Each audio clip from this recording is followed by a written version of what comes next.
আরজিকর মেডিকেলে চিকিৎসককে ধর্ষণ খুনের ঘটনায় এবার সিবিআইয়ের নজরে পানিহাটির 5 বারের তৃণমূল বিধায়ক এবং বিধানসভার মুখ্য সচেতক নির্মল ঘোষ। গতকাল তাকে সিজিও কমপ্লেক্সে তলব করা হয়, ম্যারাথন জিজ্ঞাসাবাদ করা হয় তাকে। প্রায় 7 ঘন্টা তাকে জিজ্ঞাসাবাদ করে সিবিআই। দিনে 2 বার ব্যবহার করো স্টপেজ ক্রিম আর নিজেকে রাখো এভারগ্রিন কেয়াশের আরোমা থেরাপি স্টপেজ ক্রিম আর খুঁজে পাও নতুন আমিকে। পানিহাটির হেভিওয়েট তৃণমূল বিধায়ক ও বিধানসভায় তৃণমূল মুখ্য সচেতক ঘটনার দিন অর্থাৎ 9ই আগস্ট দুপুরে আরজিকর মেডিকেল কলেজে গেছিলেন।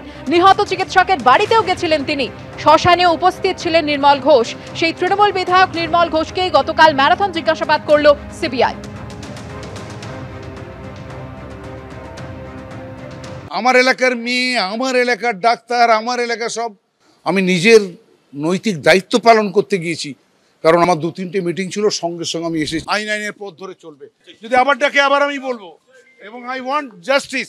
ওটা মুখে নয়, আমার পদোন্নতি চাই, জাস্টিস চাই নয়। আমি কার্যত I am here still my life to give punishment to this criminals. এ নিয়ে বিরোধী দলনেতা শুভেন্দু অধিকারী এবং সিপিএম নেতা মোহাম্মদ সেলিম কি জানিয়েছেন শোনাবো আপনাদের। সঞ্জীবকে পাঠিয়েছে নির্মল ঘোষ। নির্মল ঘোষ গেছে মমতা ব্যানার্জির কথায়। নির্মল ঘোষের মোবাইল ফোনটা শুধু নিয়ে নিন আর রিমান্ডে নিয়ে নিন। নির্মল ঘোষকে ভালো করে আপ্যায়ন করুন। বলে দিবে মমতা ব্যানার্জি কতবার, এই নির্মল, এই নান্টুদা, কেন তুমি এখনো পড়াতে পারোনি? এটা মমতা ব্যানার্জি বলেছে। আমি বলছি তাকে জেলের মধ্যে রেখে সিবিআই কাস্টাডিতে জেরা করতে হবে, কারণ এরা ক্ষমতাশালী। আমরা ভিডিও দেখিয়েছি যেখানে দাঁড়িয়ে নির্মল ঘোষ পাইচারি করছে, কত দূরে আর কত দূরে জিজ্ঞেস করছে। নির্মল ঘোষ তো এখন নাম হয়ে গেছে পানিহাটিতে শাসন ঘোষ। আরজিকর কাণ্ডে ফরেনসিক মেডিসিনের অধ্যাপক অপূর্ব বিশ্বাসও সিবিআই স্ক্যানারে। রবিবার জিজ্ঞাসাবাদ করা হয় অপূর্ব বিশ্বাসকে এবং তারপর সিজিও কমপ্লেক্স থেকে বেরিয়ে বিস্ফোরক অভিযোগ করেন তিনি। নিহত নির্যাতিতার প্রতিবেশী সঞ্জীব মুখোপাধ্যায়ের দিকে আঙুলও তোলেন। আরজিকর হাসপাতালে চিকিৎসককে ধর্ষণ খুন মামলায় ফের জিজ্ঞাসাবাদ করা হলো আরজিকর মেডিকেলের ফরেনসিক মেডিসিনের অধ্যাপক অপূর্ব বিশ্বাসকে। যে 3 জনের টিম চিকিৎসকের ময়নাতদন্ত করেছিলেন সেই টিমের প্রধান ছিলেন অপূর্ব। রবিবার প্রায় 5.5 ঘন্টা জিজ্ঞাসাবাদ করা হয় তাকে। সিবিআই জিজ্ঞাসাবাদের পর বেরিয়ে বিস্ফোরক দাবি করেন তিনি। পোস্টমর্টম করার জন্য মেয়ের কাকা পরিচয় একজন ছিল, যে বলেছিল ওই দিনকে পোস্টমর্টম না হলে রক্তগঙ্গা বইয়ে দেবে। ময়নাতদন্তকারী চিকিৎসকের এই দাবি শোরগোল ফেলে দিয়েছে। ওই দিন পিএম না হলে রক্তগঙ্গা বয়ে যাবে। এক্স কাউন্সিলর বলে একজন কেউ ছিলেন, নাম বলতে পারবো না। এক্স কাউন্সিলর বলেছিলেন? হ্যাঁ, ওনার বাড়ির বলেছিলেন, আমাকে বলেছিলেন। ওনার রিলেটিভ একজন কেউ, নট ব্লাড রিলেটেড, মেবি বাইরের কেউ, বাইরের লোক। আচ্ছা, বলেছিলেন পোস্টমর্টম ওই দিনই করতে হবে। ওই দিনই করতে হবে? ওই দিনই করতে হবে। মানে উনি কি এখানকার না ওই ওনাদের বাড়ির? ওনাদের বাড়ির ওখানকার এক্স কাউন্সিলর। ঠিক আছে। এই প্রেক্ষিতে সোমবার শুভেন্দু অধিকারী সোশ্যাল মিডিয়ায় পোস্টে লেখেন, চিকিৎসকের কাকা পরিচয়ে এক ব্যক্তি হুমকি দেয়, ময়নাতদন্ত দ্রুত না করলে রক্তগঙ্গা বইবে। ওই ব্যক্তি পানিহাটি পুরসভার প্রাক্তন সিপিএম কাউন্সিলর, যিনি পরে তৃণমূলে যোগ দিয়েছিলেন এবং পানিহাটির তৃণমূল বিধায়ক নির্মল ঘোষের ঘনিষ্ঠ।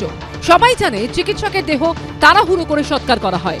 এটা আরো আশ্চর্যের যে সঞ্জীব মুখোপাধ্যায় নিহতের আত্মীয় না হয়েও শ্মশানের নথিতে সই করেছিলেন। কিন্তু কে এই সঞ্জীব মুখোপাধ্যায়? তিনি নিহত চিকিৎসকের প্রতিবেশী। দেহ উদ্ধারের দিন নির্যাতিতার পরিবারের সঙ্গে তিনিও হাসপাতালে যান। সেমিনার হলে মৃতদেহ দেখা ছাড়াও শেষকৃত্যের আগে শ্মশানের নথিতে সইও করেন এই সঞ্জীব মুখোপাধ্যায়।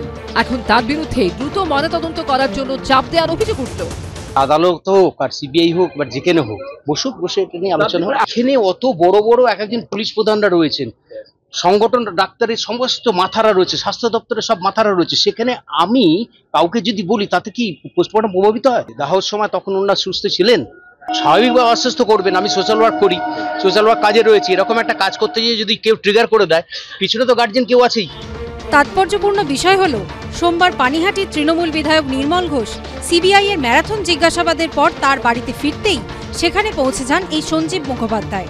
সেই সময় তৃণমূল বিধায়কের বাড়িতে ছিলেন ব্যারাকপুরের তৃণমূল সাংসদ পার্থ ভৌমিক ও আরেক তৃণমূল বিধায়ক সোমনাথ শ্যাম। দীর্ঘক্ষণ তাদের মধ্যে আলোচনা হয়। আমরা কি সবই তো আপনি বলে দিলেন, শুধু এটুকু বললেন যখন তিনি সিপিএম এর কাউন্সিলর ছিলেন তখন তিনি ভদ্রলোক ছিলেন। তারপরে তিনি যখন বিধায়কের সঙ্গে গেছেন তখন তিনি আর ভদ্র নন, তখন তিনি সেট কালচারের অংশ। বলে দিচ্ছি আপনি প্রশ্নের উত্তর, আমি বলে দিলাম। না না আমাদের কোনো বললাম না, আমরা সকালবেলায় চেষ্টা করছিলাম মেয়েকে তাড়াতাড়ি দেখার জন্য, ওটাই আমার তখন আমাদের চাপে টেনশন ছিল, তাড়াহুড়ো ছিল, তারপরে আর তাড়াহুড়ো করে কি করবো। আমরা তো বডি রেখেই দিতে চেয়েছিলাম, আপনারা তো আগেই বলেছি, আমরা টালা থানায়ও চলে গেছিলাম, টালা থানায় দিছিলাম 1 ঘন্টার উপরে আমরা ওখানে তারপর বাড়ি চলে আসতে বাধ্য হয়েছিলাম। ও আর আমি মিলে এফআইআরটা লিখেছি, আমি আর সঞ্জীব মুখার্জি। সিপিএম এর তরফে দেওয়া এই ছবিতেও তৃণমূলের 2 হেভিওয়েট বিধায়ক নির্মল ঘোষ ও জ্যোতিপ্রিয় মল্লিকের পাশেই দেখা যাচ্ছে সঞ্জীব মুখোপাধ্যায়কে। প্রকাশ সিনহা, সমীরণ পাল ও উজ্জ্বল মুখোপাধ্যায়ের রিপোর্ট, এবিপি আনন্দ।